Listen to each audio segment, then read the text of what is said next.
Class, hindi makakapasok ang next teacher nyo. May sakit daw siya. Yes, free time! Oo, pero behave lang kayo dahil may next subject pa kayo. Scarlett, maglista ka ng noisy. Ako na naman ang bida sa classroom na to. Lo, bakit siya yung maglilista? Isa din naman yan sa mga maiingay. Ah, ganon. Hoy! Bakit mo ka nilista?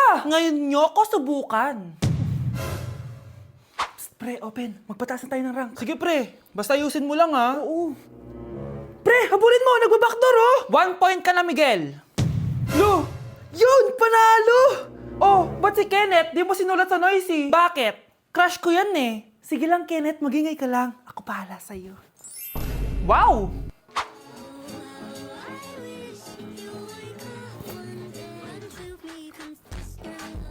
Ayun, walang nagbago. Ano yan? Before and before? At least ako, may 10,000 followers ako. Eh kayo, gumagamit lang naman kayo ng auto-likes. Ew! Bes, kumalma ka. Guys, nag-chat si ma'am sa akin. May ipapa-activity daw siya kahit wala siya dito. Bukas daw ipapasa. Ano ba yan? Bes, tara galan na lang tayo. Nagugutom ako eh. Tara, hanap na lang tayo ng pogi. Sige, tara. Psst, pre, tara kating na lang tayo. Huwag na natin gawin yan. Tara, tara. Hoy! Saan kayo pupunta? Iniwan niyo ako dito. Uwi na nga lang din ako. Hello, class! So, paano ako magtuturo niyan? Okay, class. Magsi-sitting arrangement tayo, okay? Scarlett, tumabi ka kay Cheska. Sige po, ma'am. Hi. Oh, bago ka lang ba dito? Oo. Sana maging close tayo. Paalala ko lang sa'yo, nasa room na to, ako ang prinsesa dito. Okay? I like your hair. It's giving squatter. Sa subdivision kasi namin, uso ang reband. Ew! 2025 na, naka-Android ka pa din? It's giving blurred cam. So, boyfriend mo pala si Michael? Bakit kanya pinatulan? Sa mukhang yan? Yuck! Ang pangit ng... Anak, nakita mo ba yung cellphone ng tatay mo? Nilagay ko dun sa loob ng kabaong niya bago siya ilibing. Ha?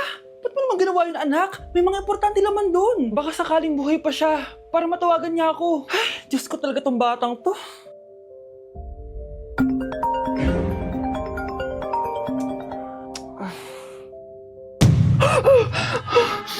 Matawag si tatay.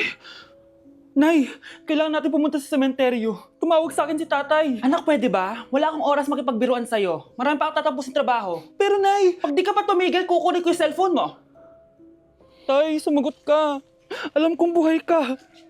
Sa lahat ng pwede kong makita, ikaw pa talaga. Cheska, tinatawagan ko lang tatay ko. Nababaliw ko na talaga, no? Patay na tatay mo, di ba? Baliw. Hindi, buhay siya. Ito tandaan mo. Kapag hindi ka pa tumigil sa kabaliwan mo, susunod ka na sa tatay mo. Sinabihan akong baliw ni Cheska tapos sinaktan niya ako. Totoo naman, di ba? Nabuhay ka. Anak, nabalitaan mo na ba? Ha? Ang alin, nay? Patay na si Cheska. Natagpuan siyang walang buhay dyan sa may ilog. Ano? Ay, Diyos ko, kawawang bata. Tay, sumagot ka na please. Ikaw! Ikaw ang pumatay sa anak ko! Ano? Eh, siya nga to ng away sa akin eh. Ikaw ang huli niyang kasama. Tandaan mo to. Isusunod kita sa tatay mo. Tay, hindi ko na alam gagawin ko. Sinisisi ako ng nanay ni Cheska sa pagkamatay ng anak niya. Natatakot ako. Anak, yung nanay ni Cheska. Oh, Bakit, Nay? pinatay daw. Binitin sa may puno. Ano? Nakakatakot na dito sa barangay natin, anak. Sinong pumapatay sa kanila? Nay, may tao. Sino po sila? Magandang araw po. Ako po si Detective Jason. Ako ang may hawak sa investigation case sa pagkamatay ni Cheska at ng kanyang nanay. Bakit kayo nandito? Dahil dito,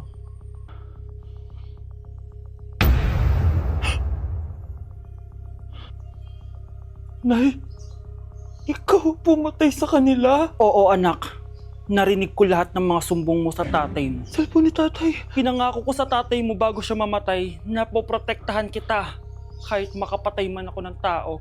Sumama ka sa akin, ma'am, para ma-interview ka namin. Tandaan mo to, anak. Kahit nasa kulungan ako, poprotektahan kita. Tumawag ka lang.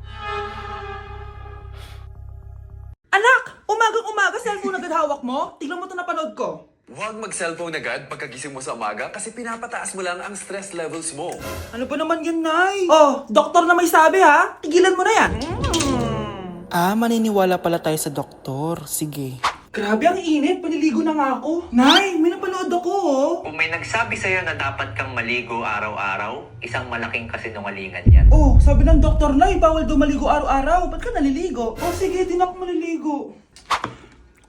Kung akala mong healthy ang mga prutas, pakinggan mo tong sasabihin ko. Oh, Nay, nagsalita na yung doktor ha. Huwag ka na kumagat dyan. Pati ba naman prutas? Ay, magmamatcha na lang ako.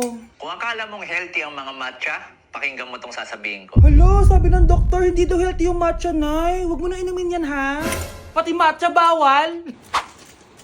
Sinisira mo ang utak mo sa paggamit ng mga betchin. Oh, Nay, sabi ng doktor, sinisira mo daw utak mo. Huwag ka na maglagay niyan. Tama na! Oo na, lahat ng ginagawa ko masama sa akin. O sige, Nay, titigil na ako. Basta mag-cellphone na ako, ha? Sige na, mag-cellphone ka na. Pero huwag ka magpupuyat, ha? Masama pa rin yon. Malaking kasinungalingan yung sinasabi nilang bawal ka magpuyat. Anong sabi mo, Nay? Sabi ng doktor, pwede naman eh. Bye! Kuya, sundan mo yan. Sige po, ma'am. Sinasabi ko na nga ba eh. May tinatago ka sa akin. Ayan, kuya! Huminto ka dito! Magloloko ka na nga lang sa matanda pa. Hoy, bayad mo! Humanda ka talaga sa akin.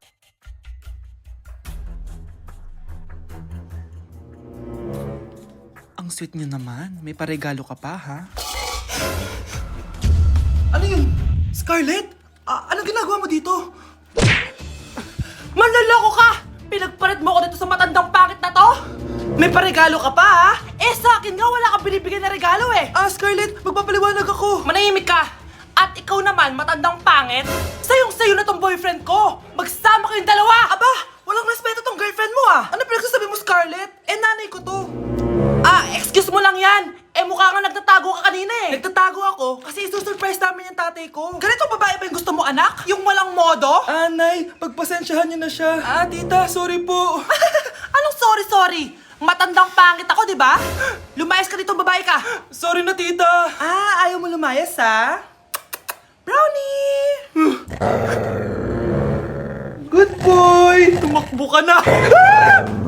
Mga anak ko, I got a new bag. Nay, bumili ka na naman? Ilang araw na tayong walang makain. Tapos inunan mo pa yan? Nay, nagugutom na ako.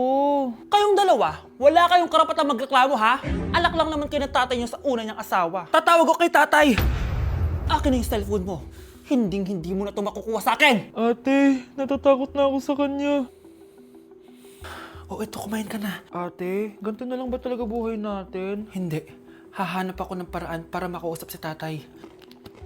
Love, padala ka naman ng 50,000, oh. Magbabayad kasi ako ng tuition ng mga anak mo. Tapos, ang dami pa nilang pinapabili. Tay, hindi totoo yan! Sinungaling siya! Wala na siya. Akala mo talaga makakasumbong ka? Talagang sinusubukan mo ko, ha? Walang iya ka talaga, tita! Ayan, diyan kayo nababagay. Ikukulong ko kayo dito. Wala akong pake kung anong mangyari sa inyo. Tay, tulungan mo kami. Ate, mamamatay na ba tayo dito? Tiwala lang, Kyle. Kakayanin natin to. Kyle? Ang taas ng lagnat mo. Tita, tulong! Dali natin sa hospital si Kyle! Ang ingay naman ng mga yun. May bago na naman akong bag. Kyle! Delivery po. Salamat naman, dumating na yung bago ko cellphone. Oh, ano pa ginagawa mo dyan? Binayaran ko na to sa online. Tama nga sila. Inuubos mo lahat ng pera ko sa mga luho mo. Ha? Ramon? Umuwi ka? Kukulong ko kayo dito. Wala akong pake kung anong mangyari sa inyo. Grabe ng pinagagawa ng babaeng to. Ginagawang hayop ang mga bata. Ramon, kailangan mo nang umuwi dito. Walang iya talaga yung si Rosa. Lumayas ka na dito, ha? Ayaw ko makita yung pagmumukha mo. Tsaka lahat ng mga pinambibili mo, bayaran mo to sa akin. Tapos na ang maliligayang araw mo. Scarlett! Scarlett! Tay! Kyle! Okay na si Kyle. Buti na lang, agad niya siya nadala dito. Sorry mga anak. Kung alam ko lang, uuwi ako agad. Day, ang importante, nandito ka na. Yay! Nandito na si tatay! Makakain na ulit tayo ng masarap, ate! Huwag kayong mag-alala anak. Hindi na kayo malalapitan ng babaeng yon. Pangako.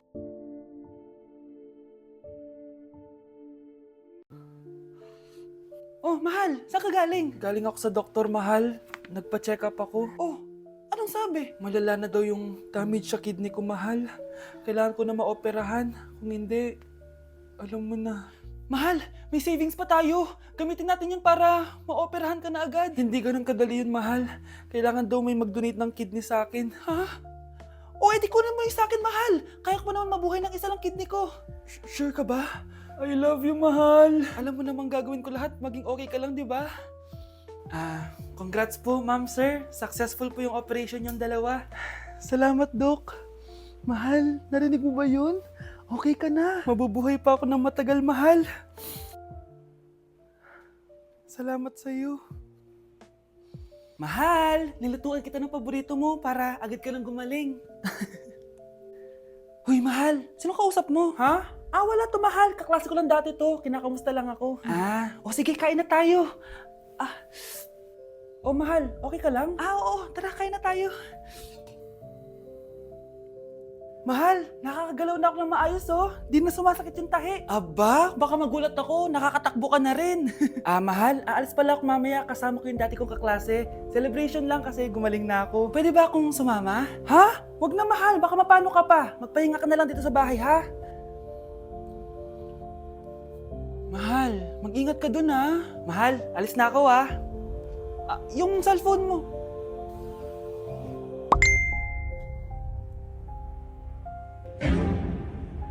Sino to?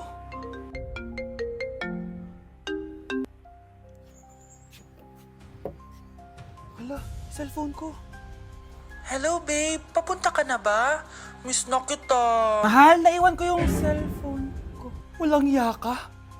May kabit ka? Problema ay lilipas na lang. Kaya't cool ka lang. Bakit ba palagi ka? Bes, bakit ka absent kahapon? May pinuntahan kasi ako, bes. Ano yan? Ba't mo tinatakpan yung bibig mo? Mabaho ba yung hininga mo? Ano kasi Hala, naka-braces na si Scarlett! Kaya siguro absent siya kahapon. Bes, magkano yung braces mo? Di ba mahal yan? Rich kid ka siguro. 5K lang to, pero naka-promo kasi sila, kaya 3K na lang. Ako na rin nag-change ng rubber kasi kamahal man. Nandito ba si Scarlett? Present po, ma'am. Anong present? Ayusin mo nga magsalita. Sorry ma'am, di po kasi ako makapagsalita na maayos. Masyakit po kasi yung braces ko. Ay wow, kala mo talaga. Anong ginagawa niya? Over naman sa pakita ng brace? Bes, ano yan? Ba't ganyan ka mag-tiktok? Siyempre para makita ng mga friends ko na may braces na ako. Ganon? Tsaka para ma-ROI ko na din to, no? Sige, Bes. Ew! Tignan mo nga itsura mo. Hindi ka bagay sa school na to. Wala akong oras makipag-away sa Cheska. Talaga? Eh di bibigyan kita ng oras. Hoy, babae ka! Subukan mo saktan ng basic ko. Makakatikim ka sa akin. Look who's here. Ang BFF niyang squatter. Anong sabi mo? Aray! Huwag mo akong angasan, be. Baka gusto mo mabura yung mukha mo. Hoy, Patricia, tama na yan. Awayin mo pa tong basic ko, hindi lang yung matitikman mo sa akin. Walang iya kayo, ipapa-guidance ko kayo. Lagot kayo sa tatay ko. Go lang, be. Papuntahin mo dito yung tatay mong korap. Pag-meet and greet kami. Hindi pa ako tapos sa inyo. Ay, banatera ka talaga, bes. Alam mo yan, bes.